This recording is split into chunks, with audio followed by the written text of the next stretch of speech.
अस्सलाम वालेकुम व्यूवर्स, आज की वीडियो फ्लैट कॉलर की वीडियो का सेकंड पार्ट है। आज हम आपको फ्लैट कॉलर ड्रॉ करना और इसे शर्ट में ज्वाइन करना सिखाएंगे। पार्ट 1 में हमने गले की मेजरमेंट और गले को ड्रॉ करना सिखाया था, जिसका लिंक आपको डिस्क्रिप्शन बॉक्स में मिल जाएगा। तो चलिए अपनी वीडियो को स्टार्ट करते हैं। अब हम इन दोनों गलों से कंठी को ड्रॉ करना सिखाएंगे।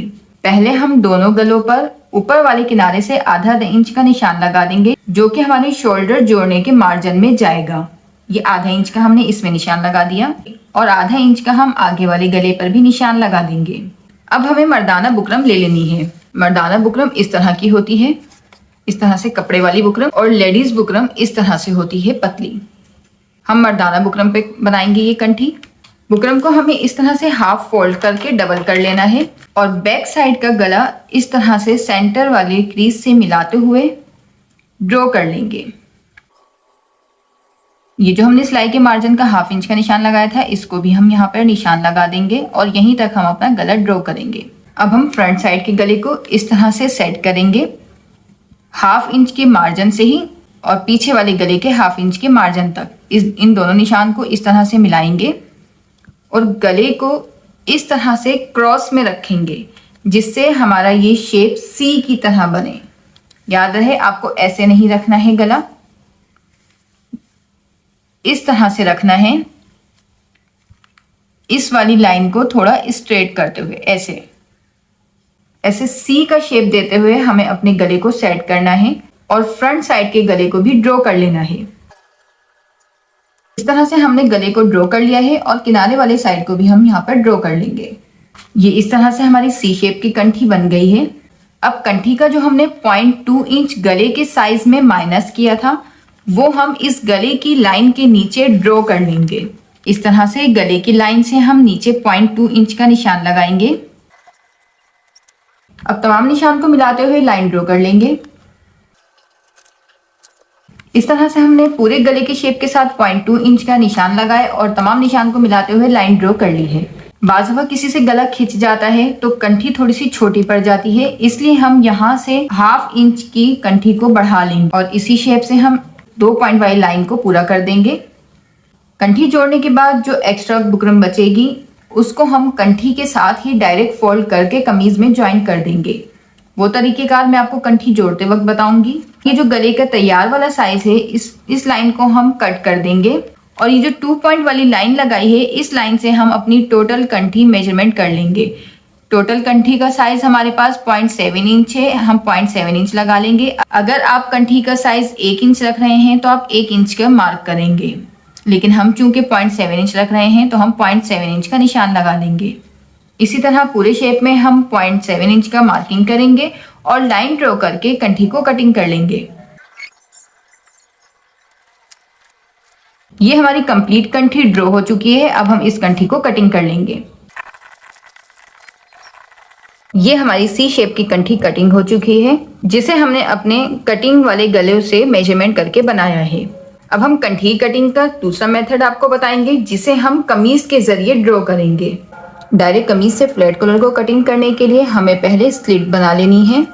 स्लिट को बनाकर हमें तैयार कर लेना है। चूंकि हमारे गले में फ्रंट साइड पर प्रिंटिंग थी, इसलिए हमने सिंपल ही स्लिट बनाई है। स्लिट को बना लेने के बाद हमें शोल्डर को ज्वाइन कर लेना है और फ्रंट और बैक साइड को एक साथ जोड़ लेना है। अब हमें मर्दाना बुकरम लेनी है और उसे हाफ फोल्ड करके डबल कर लेना है। अब गले को भी इस तरह से हाफ फोल्ड करके डबल कर लेंगे। गले को इक्वल सेट कर लेने के बाद फ्यूजिंग और कमीज के बैक साइड का सेंटर मिलाकर सेट कर लेंगे। इस तरह से यहाँ पर हम एक पिन लगा देते हैं। अब बैक साइड के गले को सेट करते हुए एक पिन हम शोल्डर के पास लगा देंगे। ध्यान रहे आपका गला बिल्कुल परफेक्ट सेट हो, खिंचा हुआ ना हो। इस तरह से ऑटोमेटिकली आपका फ्रंट साइड का गला सेट हो जाएगा। ये परफेक्ट सी खुद ब खुद ही बन जाएगा। अगर आप गले के पीसेस से बनाते हैं तो आपको सी शेप देना पड़ता है और इस तरह से शोल्डर ज्वाइन करके आप पीस को सेट करेंगे तो आपकी फ्लैट कॉलर का सी शेप परफेक्ट खुद ब खुद ही आ जाएगा। अब हम गले के साथ साथ लाइन को ड्रॉ कर लेंगे। यहाँ किनारे के साइड से भी हम लाइन को साथ साथ भी ड्रॉ कर सकते हैं या फिर इसी तरह से थोड़ा सा बाहर बढ़ाते हुए आधा इंच का और फिर हम लाइन ड्रॉ कर लेंगे इस तरह से। अब पिंस को हटा देंगे और शर्ट के पीस को भी हटा देंगे। अब गला ड्रॉ करते हुए हमने फ्लैट कॉलर का जो 2 पॉइंट माइनस किया था वही पॉइंट 2 का हम निशान लगा लेंगे। जो लाइन हमने ड्रॉ की है इस लाइन के साथ साथ पॉइंट 2 हमें अपनी इस गले की लाइन के नीचे वाली साइड पर नापना है, इस तरह से। अब इस तरह से पूरी गले की लाइन पर हम पॉइंट 2 का मार्क कर लेंगे नीचे वाली साइड पर और एक लाइन ड्रॉ कर लेंगे। साइड वाली लाइन को भी इस तरह ऊपर की तरफ बनाएंगे और जो गले की लाइन आई थी इसको हम इस तरह से क्रॉस कर देंगे ताकि हमें याद रहे कि जो हमने नीचे पॉइंट 2 का निशान लगाया है ये लाइन हमें कटिंग करनी है। अब पॉइंट 2 वाली लाइन से हम अपनी कंठी का मेजरमेंट करेंगे।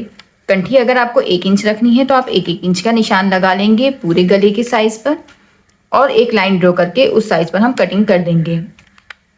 लेकिन चूंकि हमें अपनी कंठी 0.7 इंच की लगानी है तो हम 0.7 इंच का निशान लगाएंगे।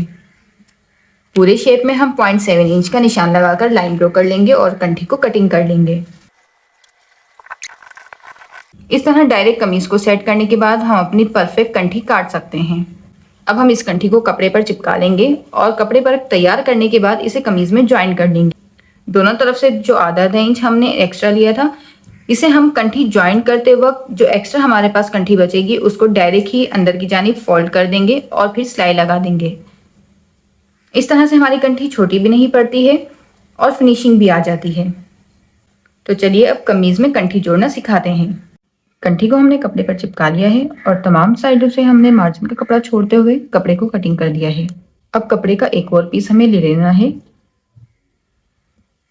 और इसके ऊपर इस तरह से ये कंठी सेट कर देनी है। फिर मार्जिन वाले कपड़े के साथ साथ इस नीचे वाले कपड़े को भी कटिंग कर लेना है। इस तरह से 2 पीस तैयार हो जाएंगे। एक पीस पर कंठी चिपकी हुई होगी और एक पीस सादा होगा। इस तरह से हमने दूसरे पीस को भी कटिंग कर लिया है।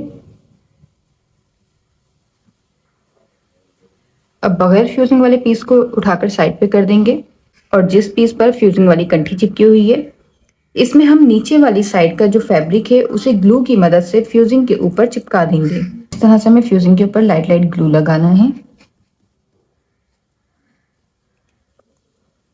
और इस नीचे वाले कपड़े को फ्यूजिंग के ऊपर अच्छी तरह से पेस्ट कर देना है। अंदर वाले कपड़े को ऐसे ही छोड़ देना है। अब जिस पीस पर फ्यूजिंग नहीं चिपकी हुई है इसके नीचे वाले साइड को हमें सिलाई की मदद से फोल्ड कर लेना है। चलिए चलते हैं मशीन की तरफ। अब बगैर फ्यूजिंग वाले पीस को नीचे की साइड से इस तरह से थोड़ा थोड़ा फोल्ड करना है और यहाँ पर एक सिलाई लगाते जाना है। अगर आपको डायरेक्ट सिलाई लगाने में परेशानी हो तो आप इस फोल्डिंग को भी पहले ग्लू की मदद से चिपका सकते हैं, जिस तरह से हमने फ्यूजिंग वाली कंठी पर किया है। इस तरह से थोड़ी थोड़ी मुड़ाई करने के बाद अब इसको सीधी साइड पर रखना है और जिस पीस पर कंठी चिपकी हुई है इस पीस को इस तरह से इसके ऊपर रख देना है। दोनों पीस नीचे वाली साइड से फोल्ड हैं। फ्यूजिंग वाले पीस को नीचे वाले पीस से इस तरह से थोड़ा सा ऊपर रखना है। नीचे वाला पीस बिल्कुल बारीक सा थोड़ा सा नीचे से बढ़ा हुआ निकलेगा। इस तरह से बढ़ा हुआ सेट करते हुए हमें ऊपर वाली साइड पर फ्यूजिंग के साथ साथ सिलाई लगा देनी है। हमने दोनों पीस को इस तरह से छोटा बड़ा करके पकड़ लिया है। नीचे वाले पीस को बिल्कुल बारीक बारीक सा निकाल दिया है आगे की तरफ और फ्यूजिंग वाले पीस को थोड़ा पीछे की तरफ रखा है। अब ऊपर वाली साइड पर फ्यूजिंग के साथ साथ सिलाई लगाएंगे। ऐसे सेट करते जाएंगे और सिलाई लगाते जाएंगे।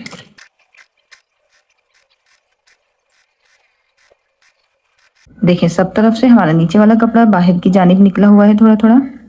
आप चाहें तो दोनों पीस को इस तरह से सेट करके अंदर वाली साइड पर पहले ग्लू की मदद से चिपका सकते हैं और फिर सिलाई लगा सकते हैं। हमने डायरेक्ट सिलाई लगाई है। अब अंदर वाली साइड पर हम कट लगा लेंगे क्योंकि ये कंठी हमारी गोल है बिल्कुल। सिलाई तक हमें कट लगाना है, लेकिन ध्यान रहे कि कट लगाते वक्त आपकी सिलाई बिल्कुल भी ना कटे। और इस तरह से आधा आधा इंच की दूरी पर हमें कट लगा लेने हैं। पूरी कंठी में कट लगा लेने के बाद अब कंठी को हम इस तरह से सीधा कर लेंगे और कपड़े को इस तरह से टर्न कर लेने के बाद अच्छी तरह से हम इसे प्रेस कर लेंगे। ये हमारी कंठी प्रेस होकर भी तैयार हो चुकी है। अब हम कंठी को हाफ फोल्ड करेंगे। इस तरह से फ्यूजिंग वाली साइड को लेना है। एक्स्ट्रा कपड़े को फोल्ड करते हुए दोनों कंठी के कॉर्नर को आपस में मिला लेना है और इस तरह से बिल्कुल बराबर करते हुए इसका सेंटर मालूम कर लेना है। ये हमारी कंठी का सेंटर आ गया है। अब कंठी को थोड़ा साइड पर रख देंगे और शर्ट पीस को ले लेंगे। बैक साइड पर हमने पीछे कट लगाया हुआ था, इसलिए यहाँ हमें सेंटर मालूम है। अब गले पर सीधी वाली साइड पर हम दो दो पॉइंट का निशान लगाएंगे इस तरह से, और पूरे गले की शेप में हम ये 2 पॉइंट का निशान लगाकर एक लाइन बना लेंगे। ये वही दो दो पॉइंट का निशान है जो हमने गला ड्रॉ करते वक्त कंठी के इंचेस में से 2 पॉइंट माइनस किए थे।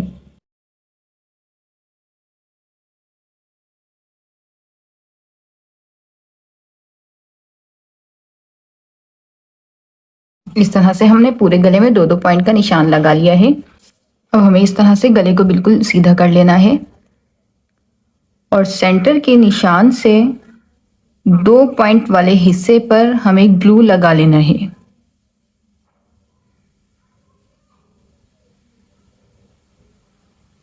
ध्यान रहे कि ग्लू 2 पॉइंट वाला जो कपड़ा है बस सिर्फ इस पर लगना चाहिए, निशान के उस तरफ नहीं जाना चाहिए। इस तरफ भी ग्लू लगा लेंगे। अब फ्लैट कॉलर का सेंटर का निशान और कमीज का सेंटर का निशान इस तरह से हमें मिला देना है। अब 2 पॉइंट के निशान के साथ साथ हमें अपने फ्लैट कॉलर को सेट कर लेना है।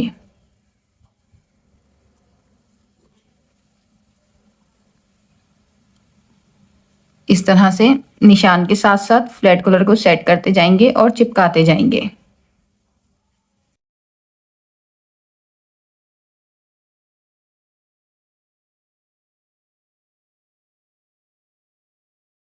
अब दोनों साइड से जो किनारे हमारे बचे हैं इसको इस तरह से बैक साइड से सेट करेंगे, ग्लू लगाएंगे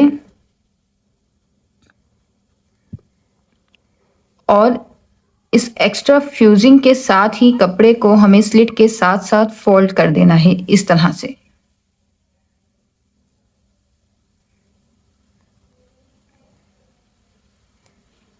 इस तरह से फोल्ड कर देंगे। ऊपर वाली जानिब से भी इसी तरह से फोल्ड करेंगे।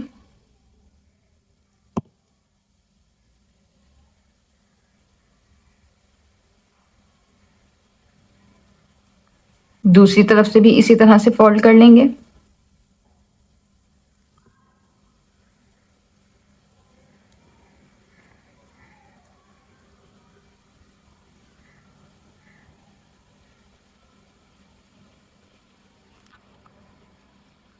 अब बैक साइड पर भी हल्का हल्का ग्लू लगा लेने के बाद इस फोल्डिंग वाले कपड़े को भी चिपका लेना है।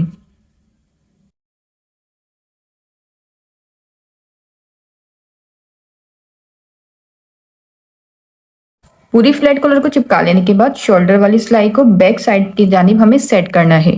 ये आगे की तरफ फोल्डिंग नहीं होनी चाहिए। दोनों सिलाइयों को बैक साइड पर सेट करने के बाद फिर कंठी को अच्छी तरह से चिपका लेना है। ये हमारी प्रॉपर फ्लैट कॉलर चिपक चुकी है। अब इसके किनारों पर हम सिलाई लगा लेंगे। आप चाहें तो कंठी के दोनों तरफ सिलाई लगा सकते हैं या फिर आप यहाँ साइड से स्टार्ट करके सिलाई को लॉक कर दें और फिर नीचे वाले किनारे पर सिलाई लगा लें। इस तरह से भी खूबसूरती आती है। और अगर आप चाहें तो ऊपर वाले किनारे पर भी बिल्कुल सफाई से सिलाई लगा सकते हैं। हम इस साइड वाले किनारे से सिलाई को स्टार्ट करेंगे। किनारे पर से सिलाई को अच्छी तरह से लॉक कर लेना है और फिर स्लो स्लो मशीन चलाकर बिल्कुल किनारे पर सफाई से सिलाई लगा देनी है और दूसरे किनारे पर भी सिलाई को अच्छे से लॉक करना है। हम फ्लैट कॉलर में ऊपर वाले किनारे पर सिलाई नहीं लगा रहे हैं, अगर आप चाहें तो आप लगा सकते हैं, ये ऑप्शनल होती है। आप देख सकते हैं हमारा फ्लैट कॉलर वाला गला कितनी खूबसूरती के साथ और कितना अच्छा बना है। ये बिल्कुल परफेक्ट राउंड फ्लैट कॉलर है। फ्लैट कॉलर का ये तरीकेकार हमने बहुत ही ज्यादा डिटेल में बताया है क्योंकि आप सबकी बहुत ज्यादा रिक्वेस्ट आ रही थी कि इस फ्लैट कॉलर पे हम डिटेल में वीडियो पेश करें। उम्मीद है आप सबको ये फ्लैट कॉलर पसंद आई होगी और चूंकि वीडियो डिटेल में है तो आप लोगों को अच्छे से सारे पॉइंट समझ में आ गए होंगे। अगर फिर भी कोई कंफ्यूजन है तो आप कमेंट बॉक्स में हमसे पूछ सकते हैं। आप अब हमसे क्या चीज सीखना चाहते हैं ये आप हमें कमेंट बॉक्स में बताइए। मिलते हैं अगली वीडियो में, तब तक के लिए अपना ख्याल रखिएगा। अल्लाह हाफिज।